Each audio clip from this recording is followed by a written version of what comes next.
Welcome to Impostrixpodcast, where we affirm the lived experiences of professionals of color who navigate imposter syndrome and racial toxicity at work.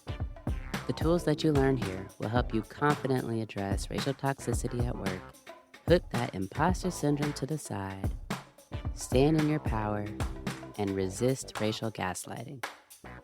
I'm your host, Whitney Knox-Lee, a Black mother to Black boy children, a civil rights attorney, and an anti-racism educator and trainer. If this is your first time listening, welcome. We're glad you're here. Episodes are published every week. Make sure you go back and listen to our past episodes. All right, here we go. Hey, friends, and Happy New Year. I can't believe it's already 2024. Of course it is. That's what happens every year. This is going to be a quick episode, and it's going to be a bit non-traditional for Impostrix Podcast. So if you are joining me for the first time, hey, my name is Whitney Knox-Lee. I am the host of Impostrix Podcast. I'm also an attorney, a mediator, a consultant, and a mom and a wife. I am currently on break from podcasting for the next couple of weeks. And by break, what I mean is no new episodes are being aired, except for, of course, this one. I'm spending this time to do some business planning, record new episodes for season 2, and kind of catch up on life a little bit, do some strategic planning and some self-care. So I just wanted to record a quick episode to give you an update about what you can expect from me and from Impostrix Podcast in 2024.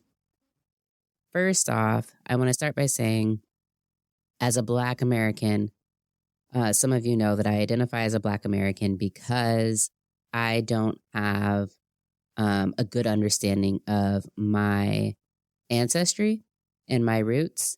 And so in 2024, one of my goals is to get to know some of my extended family, get to learn some of the stories, some of the legacy, some of the experiences, and the resilience that runs in my family lines. And one of the things that I'm most grateful for of 2023 actually happened last week when I had the opportunity to visit my extended family on my mother's side in Clarksdale, Mississippi. My mother is a daughter of the Great Migration, which means I am a granddaughter of the Great Migration. And if you're not familiar with that term, what that means is that my mother's side of the family, from what we know, from as far back as we can tell, originates in the southern United States, Louisiana, and Mississippi. And in my grandmother's generation, so in the 1940s, my grandmother and grandfather, who met in Clarksdale, Mississippi, moved to Chicago. There was a train route that went through Clarksdale and up to Chicago. But the Great Migration itself is the massive movement of Black Americans in the 1940s from the South to the North in search of more opportunities and to flee the Jim Crow South. And my family was one of the families that left. So my mother grew up in Chicago. And from there, when my father and mother met, got married, and then moved out west, which is where I am from, Seattle, Washington. So being a Black American growing up in Seattle, Washington, away from my parents' families, I did not have I don't know how to say, kind of the rootedness in family that many people have, whether you're Black or not. And a new mentor has come into my life who was sharing with me recently about how she draws on the strength of her ancestors, and specifically some of the ancestors whose stories that she knows, whose experiences involved buying their freedom from slave owners and surviving the Holocaust. And just the thought of knowing more specifics about how our ancestors came to survive and how I came to be is something that's becoming increasingly important to me as I venture down this path of adulthood, yes, but also intentional resilience and growth, and of course, anti-racism and equity work, impact advocacy work. For me, it's all related. And to be able to draw on the strength of ancestors in a way that's a little bit more tangible than the feeling that I feel inside. I don't know if this is making sense, but at any rate, the short of it is it's become important for me, more important for me to learn more about who my people were and how their legacy lives on in me. And so I'll be spending more concerted efforts to get to know family members and then doing some genealogy research. So that'll be really fun for me and a source of strength, but also I imagine it will be difficult at times. It'll be emotional and sad, and there will be some grieving. And so I'm trying to be open to that. So as you hear episodes in 2024, which will contain seasons 2 and 3, you'll probably hear me talk at points about what I've discovered because that'll definitely be a theme for me in 2024. And so I don't ever do this, but what I'm doing this year is instead of having resolutions, I'm having words of the year, because this will be a year of massive growth. This year will probably have some failure. This year will probably have some mistakes, because this year I will be doing many things for the first time, and many things that I had never imagined I would be doing. Like, they were not things that I planned for. So my words this year are resilience and gentleness, because I talk a lot about rest and about self-care. But I also really value hard work. I really value perseverance. I do long nights. I do work until I'm exhausted. That's a part of who I am. And it's a value that I have. And so things are going to get hard. Things are going to get probably a bit hopeless. I'm not really sure where the money's going to come from. And I'm going to continue anyways. And so I'm looking forward to that experience with optimism.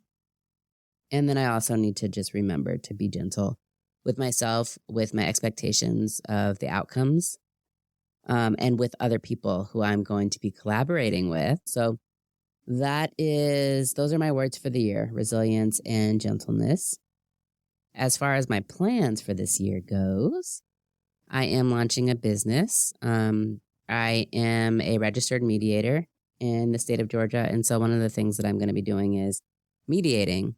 But also I really want to use the skills to really help with transformative conflict resolution and management in workplaces, and specifically around race and culture-based conflict. So I say that to say I want to be able to support folks who are experiencing race and culture-based conflict within their workplace. If you are having that experience right now, I would love to speak to you for free at this point as of January 2nd, 2024, for free, because I'd like to know what kind of support that you feel like you need, what kind of support when you have a consultant who's coming into your workplace and they're giving you the training, but they're not really doing anything else. They're not really providing any hands-on support or any guidance as to how to navigate certain situations. I want to know what it is that you're looking for and what you think would be helpful. And I'd like to work with you. It's, a little more complicated than that because obviously conflict takes multiple people. And, I can't invite myself into your workplace. But to the extent that I can work with you, I would love to be able to do that. So you know how to reach me. My email address is impostrixpodcast@gmail.com. And I'm also on Instagram mostly. So you can DM me there at impostrixpodcast. I also, of course, am going to be doing seasons 2 and 3 of Impostrix Podcast. I'm going to be doing mini series on a variety of topics that mean a lot to me, including returning from incarceration and navigating race and imposter syndrome in the workspace when you have such a polarized and kind of taboo history. But I'm also going to talk about mental health in May. We're going to talk about entrepreneurship in season 3 and employment law. So we've got a lot of cool things coming up. I am actively seeking sponsorship on a show-by-show basis. So if you are looking for opportunities to support a cause, I invite you to support Impostrix Podcast by becoming a sponsor. $100 would be really helpful and allow me to hire editors on a show-by-show basis, particularly if your organization or you personally are very passionate or are a part of an advocacy organization that's covering one of the many topics that we'll be discussing this year. I would love to have your support in the form of a sponsorship. Again, if you are interested in that, please reach out to me.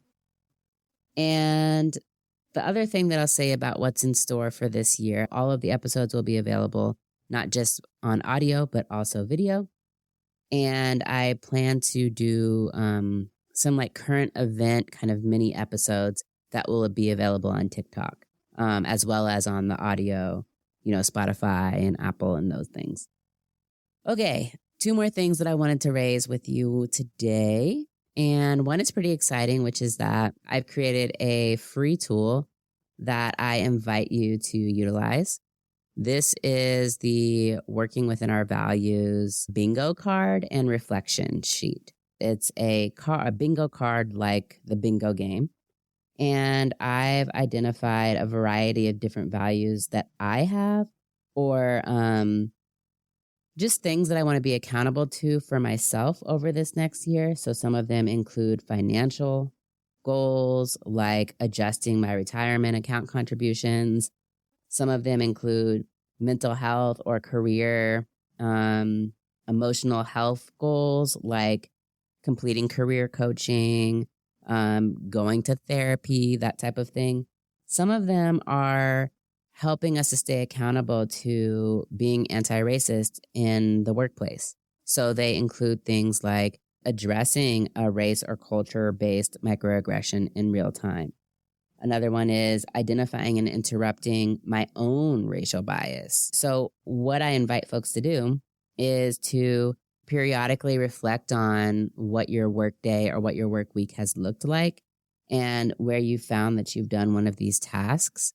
Go ahead and mark it off. When you get 5 in a row, let me know, shout bingo, do a little dance, let me know, and I'll enter you in a drawing to win free Impostrix swag. I'm going to do this 3 times for 3 months in January, February, and March. You can get this tool from me directly. You can email me.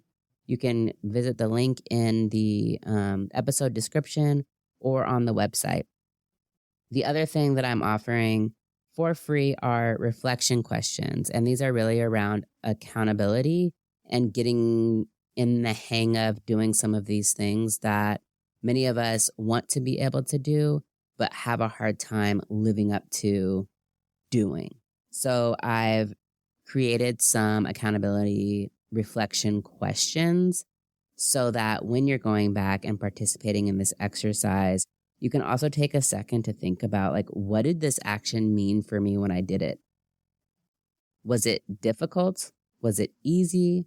Did it feel awkward? How did my body feel? Did I need to rest afterwards? Did I use privilege in this situation that others don't have? And how did I use that privilege? So these tools are available for you for free. So definitely reach out to get that and stay in touch with me about how you utilize these tools and whether or not they help. The last thing that I want to say, and I went back and forth a long time about whether to raise this or not, but let's talk about Claudine Gay. And I don't even want to talk about what she did or did not do.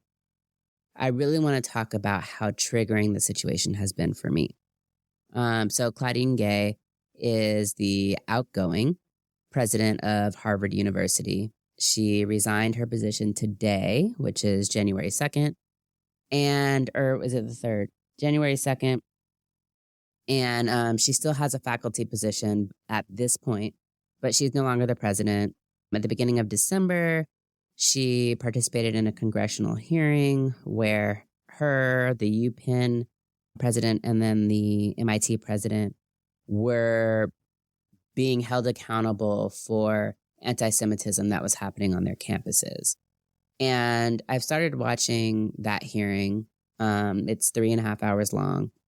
The quote that continuously gets played is a quote where she is being very wishy-washy about whether or not anti-Semitism on Harvard's campus is against the harassment and bullying rules at Harvard.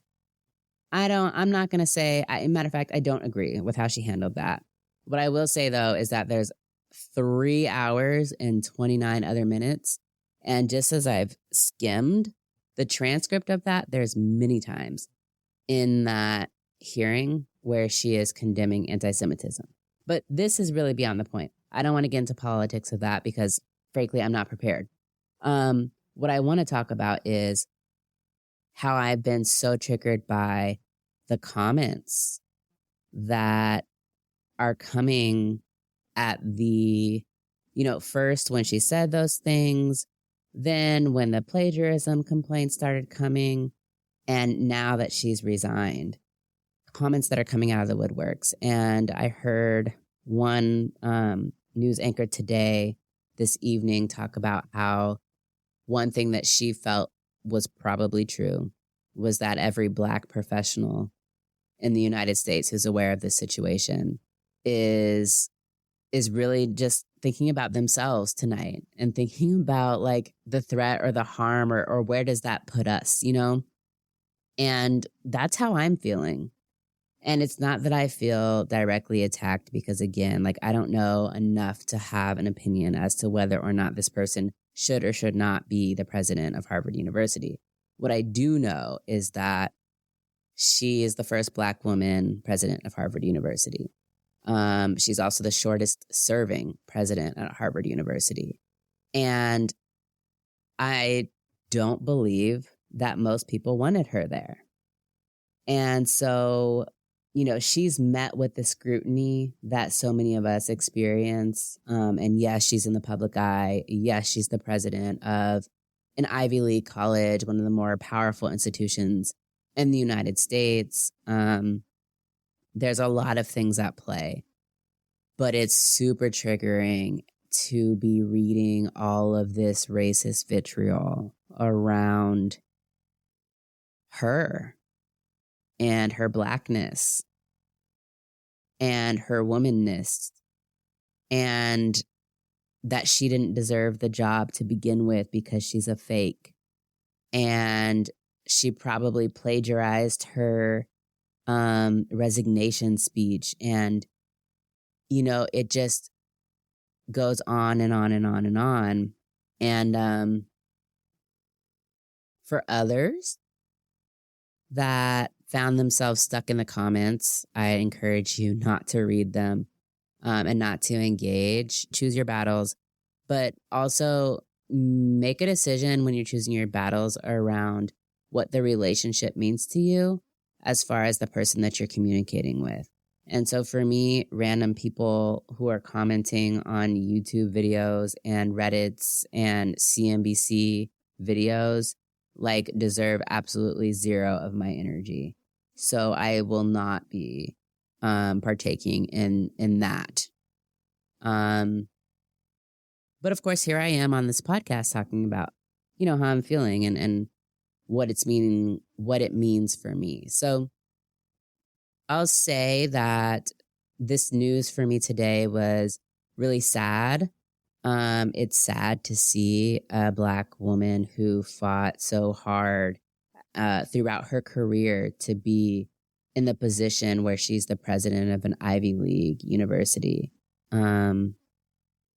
Whether that's good or bad, it just feels sad to me.